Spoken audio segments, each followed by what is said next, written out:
চাল, সার ও জ্বালানি আমদানি সহ ক্রয় সংক্রান্ত বেশ কিছু বিষয়ে সিদ্ধান্ত নিতে সোমবার সচিবালয়ে বসে ক্রয় সংক্রান্ত উপদেষ্টা কমিটির বৈঠক। বৈঠকের সিদ্ধান্ত জানাতে পরে সাংবাদিকদের সাথে কথা বলেন অর্থ উপদেষ্টা। তিনি বলেন, বাংলাদেশে যেভাবে জিনিসপত্রের দাম বাড়ে পৃথিবীর আর কোনো দেশে এভাবে বাড়ে না। প্রশাসন দিয়ে বাজার নিয়ন্ত্রণ করা সম্ভব নয় বলেও জানান অর্থ উপদেষ্টা। আমাদের যারা ব্যবসায়ীরা আছে তাদেরকে একটু রেসপন্সিবল হতে হবে।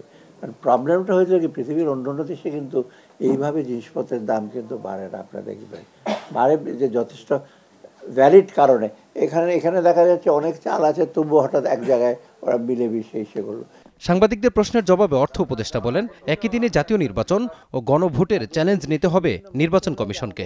এতে নির্বাচনী খরচ বাড়বে, তবে অর্থ বরাদ্দে কোনো সংকট নেই বলেও জানান উপদেষ্টা। চ্যালেঞ্জটা হলো, ওই চ্যালেঞ্জটা গ্রহণ করতে হবে। একই দিনে করা, তাই না, যেটা সরকার থেকে সিদ্ধান্ত নিয়েছে আমরা, যেটা প্রধান উপদেষ্টা বলে দিয়েছে একদিকে করা।